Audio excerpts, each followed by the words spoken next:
Las huellas, los rastros, los indicios y las evidencias ayudan a los investigadores a resolver los crímenes. El pasado de la víctima y del victimario nos ayudan a comprender su comportamiento. Todo esto forma parte del expediente criminal. Y aquí te lo presento. Soy Ángel y te doy la bienvenida a este canal. Antes de empezar con el video, recuerda suscribirte y activar la campanita para que recibas una notificación cada vez que suba algo nuevo. Tampoco se te olvide al terminar dejarnos tu me gusta. Sin nada más que agregar, acompáñame a conocer todos los detalles de este expediente criminal. El caso de June Ann Devany. June Ann Devany nació en junio de 1944 en Blackburn, Lancashire, Inglaterra. Fue hija de Albert Devany, quien era obrero de fundición en la empresa Northrop Loom, y de Emily, quien trabajaba como bobinadora en un molino. La pareja tenía 4 hijos en total. Albert era el mayor. Luego llegó Joseph. June fue la tercera y la última fue Margaret, que nació el 5 de mayo de 1948. Juntos formaban una familia de clase trabajadora, perfecta y feliz, que vivía en Princess Street, Blackburn. Pero la vida de todos daría un giro el 5 de mayo de 1948. Ese día la pequeña June, de 3 años, fue ingresada en el hospital Queen's Park en Blackburn, Lancashire, para recuperarse de un leve brote de neumonía. Paralelamente, su madre ingresó al mismo centro de salud para dar a luz a su hermana Margaret. A la pequeña June la colocaron en la sala CH3 del hospital local y estuvo bajo la supervisión de la enfermera Gwendolyn Humphries durante el transcurso de la noche. Para el 14 de mayo, la condición de la niña había mejorado y debía ser dada de alta a la mañana siguiente. Poco después de la medianoche del 15 de mayo, la enfermera Gwendolyn estaba en la cocina de la sala preparando el desayuno de los niños, cuando escuchó el llanto de un pequeño que provenía de la sala CH3. Revisó la sala, tranquilizó al niño, identificado como Michael Tattersall, de 6 años, y lo devolvió a su catre. Cuando fue a acostar de nuevo a Michael, notó que la niña de la cuna contigua, June, estaba profundamente dormida. La mujer regresó a sus tareas de desayuno antes de controlar a los niños bajo su cuidado en el pabellón CH4. A la 1:20 de la madrugada, la mujer sintió que entraba una corriente de aire y notó que una puerta del porche estaba abierta al final del pabellón CH3. Cerró la puerta y se dio cuenta de inmediato de que el catre de June estaba vacío y que un rastro de huellas de adultos hechas por pies calzados solo con medias estaban sobre el piso altamente encerado. Siniestramente, la baranda móvil de la cuna de la pequeña todavía estaba en su lugar, lo que significaba que la niña tuvo que haber sido levantada de su cuna. No se bajó por su cuenta.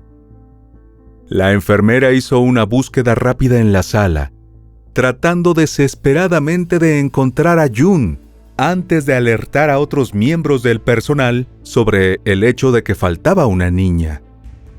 Cuando dio aviso a sus compañeros, todos intentaron encontrarla, sin éxito. Después de 30 minutos de búsqueda infructuosa, el personal se puso en contacto con la policía local, que llegó a la 1:55 de la madrugada, e inmediatamente comenzó un intenso rastreo en el hospital y sus terrenos. A las 3:17 de esa lluviosa madrugada, la policía encontró el cuerpo de June. Lo hallaron boca abajo en la hierba, al lado de un muro límite del hospital, de piedra arenisca y de 2.4 metros de altura. El sitio estaba a tan solo 91 metros de la sala donde poco antes la niña se encontraba descansando. La escena era sumamente triste y escalofriante. Su camisón estaba rasgado y levantado al nivel de la cintura. Inmediatamente los policías apreciaron extensas manchas de sangre en su ropa, así como numerosos golpes en el cráneo y alrededor de su cara. También había sangre saliendo de sus fosas nasales. Tan terrible fue la escena que el detective a cargo, John Capstick, por primera vez en su carrera, fue avasallado por la angustia. Sus años de servicio siendo detective lo habían endurecido para muchas cosas, pero ese diminuto cuerpo, en su camisón empapado en sangre y barro, era algo que ningún hombre podía ver indiferente. Juró, parado allí bajo la lluvia, que llevaría a su asesino ante la justicia. El descubrimiento del cuerpo de la niña y las lesiones que había sufrido dieron origen a una importante investigación por asesinato. El área donde se descubrió el cuerpo de June fue acordonada de inmediato. El hospital se convirtió en la escena del crimen. Se aseguró toda la sala donde la niña estaba recluida para ser registrada. A las 4:20 de la madrugada, el jefe de policía de Blackburn se puso en contacto con Scotland Yard, en busca de la ayuda de un investigador experimentado que junto con un sargento tomó el tren de las 6:20 de la mañana de Euston a Blackburn. La investigación continuó mostrando lo aberrante del caso al conocerse la autopsia de la niña. La misma reveló que June había muerto de shock debido tanto a extensas lesiones internas como a múltiples fracturas de cráneo. Las lesiones internas coincidían con que la pequeña había sido violada, y las múltiples y extensas fracturas y el trauma por fuerza contundente en su cráneo habían sido infligidos porque fue golpeada repetidamente contra la pared fronteriza al lado de la cual fue encontrado el cuerpo. Otras evidencias indicaban que el perpetrador la mordió y le clavó las uñas. Todas las heridas que sufrió el cuerpo de June habían sido infligidas antes de la muerte. La policía, al enterarse de los detalles, retomó con más bríos la búsqueda del peligroso sujeto que continuaba en la calle, y no sabían quién podía ser su próxima víctima. Hubo varios detalles significativos para orientar la investigación. Uno de ellos fue el área donde se descubrió el cuerpo. Otro fue el testimonio de un taxista que informó a la policía que había recogido a un hombre con acento local cerca del hospital la noche del crimen. La policía de Blackburn llegó a creer, temprano en la investigación, que era muy probable que el crimen hubiera sido cometido por una persona local o una persona con amplios conocimientos geográficos locales. Al realizar las requisas en la habitación del hospital, al lado de la cuna de June, se encontró una botella de vidrio Winchester de 1946, parcialmente llena de agua esterilizada. También había otras huellas, de 25 centímetros y medio, que eran claramente visibles en el piso del hospital que estaba altamente pulido. Pero hubo un detalle más escalofriante aún. El patrón de estas impresiones de pies enfundados en medias, evidentes en toda la sala, reveló que el secuestrador y asesino de la pequeña evidentemente se había quitado los zapatos después de entrar en las instalaciones y estuvo merodeando por la sala para ver cada catre y cuna antes de seleccionar a June. La botella se encontraba originalmente en un carrito al final de la sala, de donde la retiró el asesino, para luego dejarla junto a la cuna de la pequeña.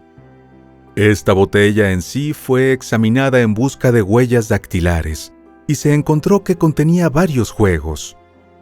Después de que se compararan las huellas dactilares de todo el personal del hospital con las de la botella, un equipo de detectives de la policía de Lancashire rastreó a todas las personas que pudieron haber tenido una razón para haber estado en el pabellón CH3 en los 2 años anteriores al asesinato. Por los propósitos tanto del rastreo de coartada como de la comparación de huellas dactilares. Las personas rastreadas incluyeron conductores de ambulancias, novios de enfermeras, electricistas y comerciantes. Todos fueron eliminados como sospechosos.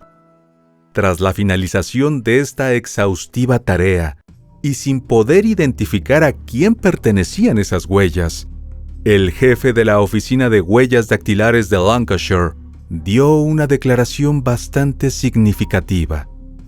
Explicó que las características del conjunto de huellas dactilares que pertenecían al asesino de la niña tenían la particularidad de que se observaban bien definidas e intactas, lo que sugirió que podrían pertenecer a un joven con poca o ninguna experiencia en trabajos forzados. Después de establecer, en primer lugar, que no se encontró ninguna coincidencia para este conjunto de huellas dactilares dentro de la Oficina de Huellas Dactilares de la policía, se determinó que el perpetrador no había sido condenado previamente por ningún delito.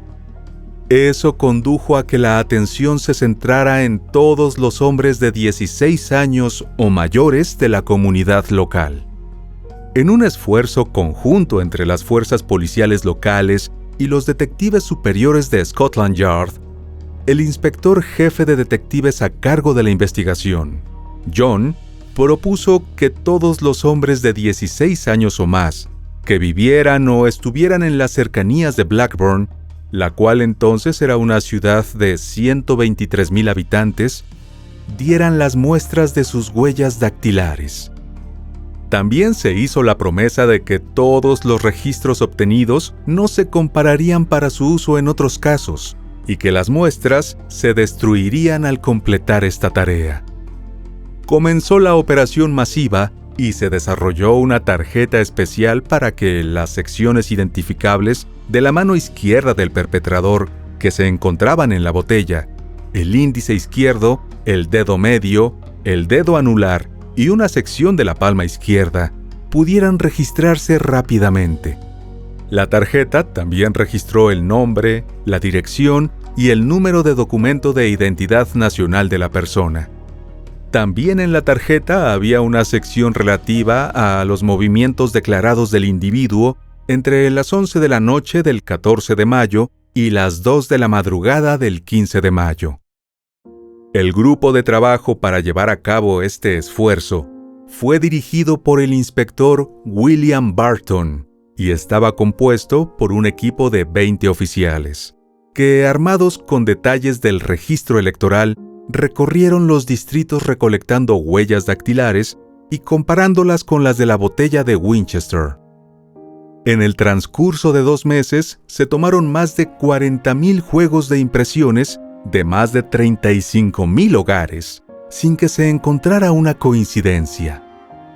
A fines de julio, los investigadores habían verificado las huellas dactilares de cada individuo en el registro electoral, y todos fueron eliminados como sospechosos. Pero surgió otra idea para no abandonar la búsqueda.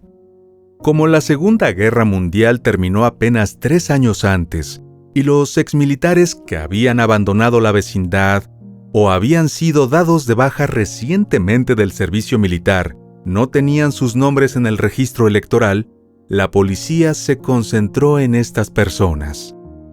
Cuando comprobaron el número de registro nacional en las libretas de racionamiento, emitidas más recientemente contra las personas registradas en la Oficina de Alimentos local, los investigadores identificaron a más de 200 hombres cuyas huellas digitales aún no se habían obtenido. Una de las direcciones de Blackburn que debieron comprobar fue la de Peter Griffiths, un exmilitar de 22 años que vivía en el 31 de Burley Street y que trabajaba como empacador en el turno de noche en un molino de harina local. El 11 de agosto, cuando se le pidió que proporcionara sus huellas dactilares, Peter, cuya sobrina había estado en el hospital Queen's Park, en el momento en que June había sido secuestrada, las proporcionó sin dudarlo. Poco después de las 3 de la tarde del día siguiente, se hizo una comparación de las huellas dactilares en la botella de Winchester con las obtenidas del joven. El experto en huellas dactilares, Colin Campbell, se puso de pie y gritó que lo había logrado. Finalmente pudo identificar al sospechoso. Para cuando se hizo esta comparación, los oficiales habían tomado 46.253 juegos de huellas dactilares. Pero para ese momento, todavía debían identificar unos 200 juegos de huellas antes de completar su tarea. Al finalizar la identificación de las huellas restantes, procedieron al arresto de Peter de manera discreta, aguardando a que el joven saliera de su casa. De Peter se tiene muy poco conocimiento, exceptuando que nació en marzo de 1926 en Blackburn y permaneció en la misma ciudad durante toda su vida. Se encontró poca información sobre sus padres, solo que su madre llevó el apellido de soltera Brennan.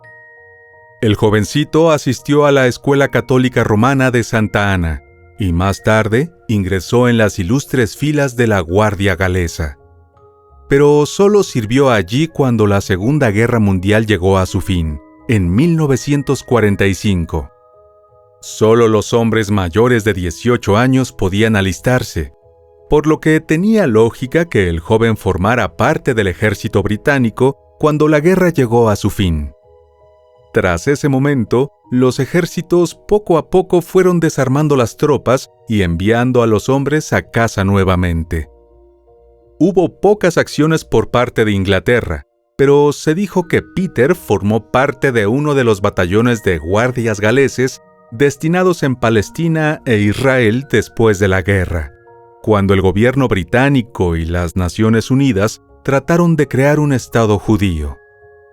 Trascendió que en febrero de 1948, Peter fue desmovilizado del ejército y seguramente fue uno de los últimos en recibir su baja, 3 años después de que la guerra llegara a su fin.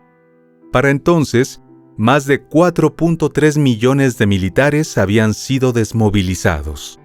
Pero hubo controversia sobre la lentitud con la que el gobierno británico reincorporó a su ejército a la vida civil.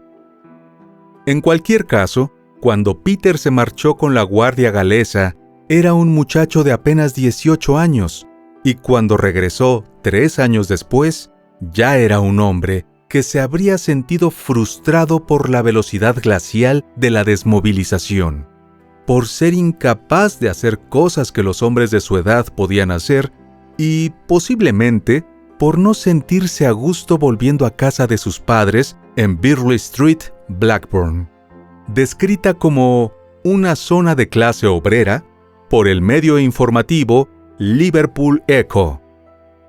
Peter fue arrestado por John cuando salía de su casa para ir a trabajar la noche del 12 de agosto.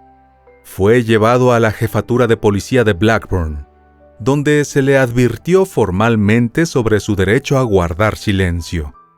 Durante el viaje a la sede de la policía y durante su primera entrevista, el sospechoso negó cualquier participación. Sin embargo, cuando se enfrentó al hecho de que sus huellas dactilares habían coincidido perfectamente con las descubiertas en la botella de Winchester, entendió que estaba totalmente expuesto y que no tenía escapatoria. En ese momento se volvió hacia el detective y le dijo que le confesaría la verdad. En la declaración que dio posteriormente a los investigadores, Peter afirmó que la noche del 14 de mayo había elegido ir a beber solo, y como resultado de su consumo excesivo de alcohol a la hora de cierre, se había intoxicado gravemente. Entonces decidió caminar en un intento de recuperarse antes de regresar a casa.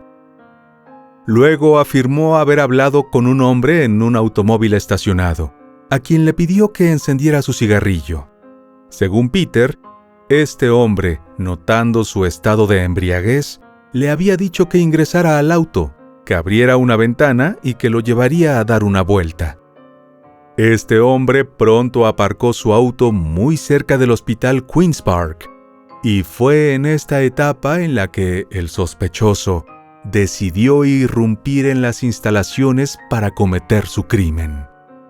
Luego afirmó que recordaba estar fuera de la sala de niños, donde encontró una puerta abierta.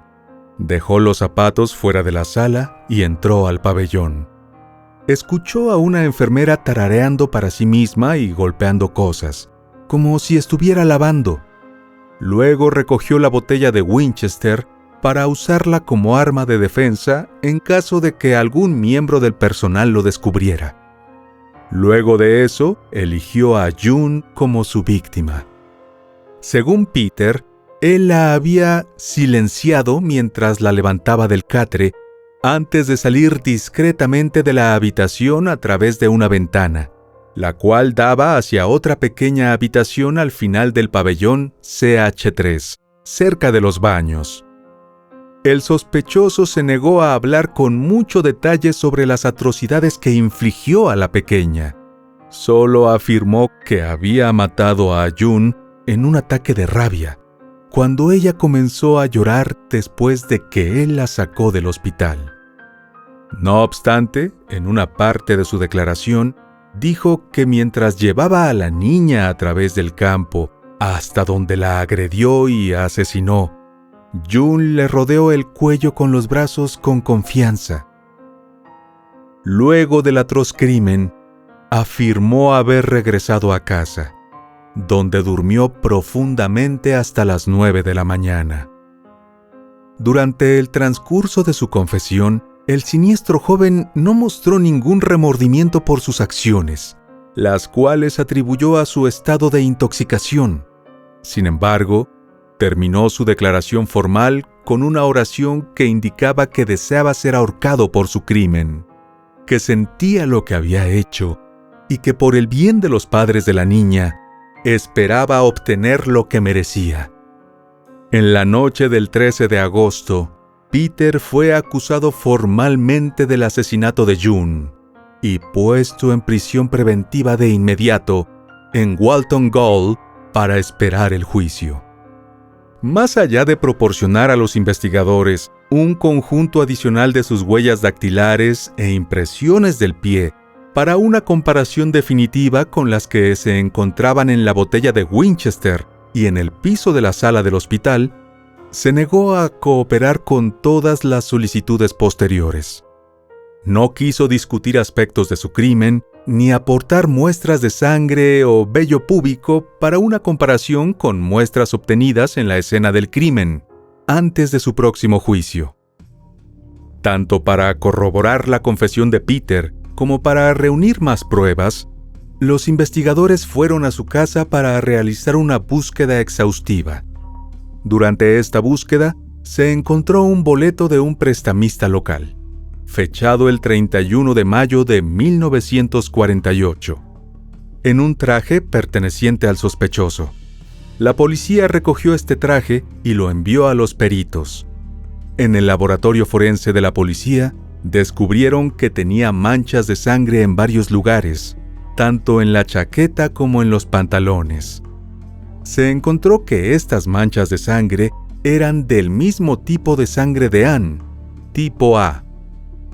Además, las fibras del traje mostraron ser la misma combinación que las fibras que se encontraron en el cuerpo de la niña y en su ropa, así como en el alféizar de la ventana por donde el asesino había pasado en el hospital. Quedó demostrado así que este era el traje que Peter llevaba puesto la noche del crimen. También se descubrió que las fibras de un par de calcetines rojos y azules pertenecientes al joven coincidieron con las recuperadas de las huellas en el piso encerado de la sala CH3. El 16 de octubre de 1948 comenzó el juicio contra Peter. Fue juzgado ante el señor juez Oliver en el Tribunal de lo Penal de Lancaster. En ese entonces, Albert y Emily Devany, los padres de June, dijeron que querían lo peor para su homicida, pues no había nada que les devolviera a su amada hija. Peter, aconsejado por sus abogados, decidió declararse no culpable al comienzo de las audiencias, algo que sorprendió, ya que había confesado durante la investigación. Entre los que testificaron se encontraba el inspector Collin, quien declaró que las huellas de la botella de Winchester coincidían exactamente con las muestras que Peter había proporcionado 2 veces a los investigadores, y que reconoció de inmediato que eran las suyas. Para demostrar esto, se mostraron al jurado copias ampliadas de ambos conjuntos de huellas dactilares, y el inspector indicó 16 características de la cresta que coincidían en ambos conjuntos de impresiones. El inspector también testificó que las impresiones de los pies en medias que el sospechoso había proporcionado a los investigadores también eran notablemente similares en características a las encontradas en la sala de la cual June había sido secuestrada. También se expusieron las manchas en la ropa del asesino y la coincidencia con el tipo de sangre de la víctima. Ninguno de los expertos y peritos que expusieron las pruebas ante el tribunal fue interrogado por el abogado defensor de Peter. Esto tenía una razón como parte de la estrategia de la defensa. El abogado declaró abiertamente que no estaban luchando por su libertad, sino por su vida, ya que el asesinato era un delito capital en el Reino Unido en ese momento. Como Peter ya se había declarado culpable del delito, todo lo que quedaba por debatir era una cuestión de cordura, y la defensa hizo que Peter se declarase inocente, alegando su estado mental. Para sostener este argumento de la falta de cordura, en una audiencia, la defensa llamó a declarar al doctor Alastair Robertson Grant, quien dijo que Peter mostraba los primeros signos de la esquizofrenia, y allí se expuso que era una condición por la cual su padre había sido tratado 30 años antes. El doctor también declaró al jurado que aunque el acusado sabía lo que estaba haciendo, no se había dado cuenta de la criminalidad de sus acciones. Para refutar este testimonio, la fiscalía presentó al perito psiquiátrico oficial del penal de Walton Gaol, el doctor F.H. Brisby, quien expuso sus observaciones sobre Peter, las cuales realizó desde el 14 de agosto, mientras el acusado se encontraba en prisión preventiva. El profesional afirmó que, basándose en las observaciones hechas a Peter durante su encarcelamiento, el joven se encontraba cuerdo cuando cometió el crimen. Durante el juicio, el acusado describió cómo había ingresado al hospital en estado de ebriedad, y luego recogió la botella de agua esterilizada de Winchester que pensaba utilizar como arma en caso de ser necesario. También describió cómo tomó a June de su catre y luego la llevó en su brazo derecho fuera del hospital, por el campo, hasta donde procedió a cometer sus atroces actos. Agregó que la niña lo trató con confianza y lo abrazó por el cuello mientras él la trasladaba. Aunque confesó haber golpeado la cabeza de la pequeña contra la pared aproximadamente 4 veces, no respondió cuando se le preguntó específicamente sobre el aspecto sexual de la agresión. Después de escuchar el recuento de los hechos del acusado, el doctor Alastair admitió en privado que Peter se encontraba en su sano juicio cuando cometió el atroz crimen. El juicio duró 2 días. Tras los alegatos finales entregados por ambos abogados, el jurado se retiró para considerar su veredicto. Aunque deliberaron durante solo 23 minutos antes de anunciar que habían llegado a un acuerdo. El 18 de octubre de 1948, Peter fue declarado culpable del asesinato de June. En respuesta a este veredicto, el juez Oliver se puso su gorra negra formal y pronunció un elocuente discurso en el cual le dijo a Peter que el jurado lo había declarado culpable de un crimen de la ferocidad más brutal y que él, como juez, estaba totalmente de acuerdo con su veredicto. Agregó que la sentencia de la corte era que lo trasladaran desde el tribunal a una prisión legal y de allí al lugar de ejecución, donde debía sufrir la muerte en la horca. Finalmente, le deseo que el Señor se apiadara de su alma. Peter no interpuso ningún recurso de apelación contra su condena.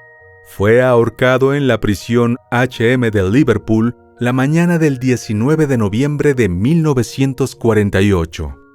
Su cuerpo fue enterrado más tarde dentro de los confines de la prisión. Su verdugo fue Albert Pierrepoint.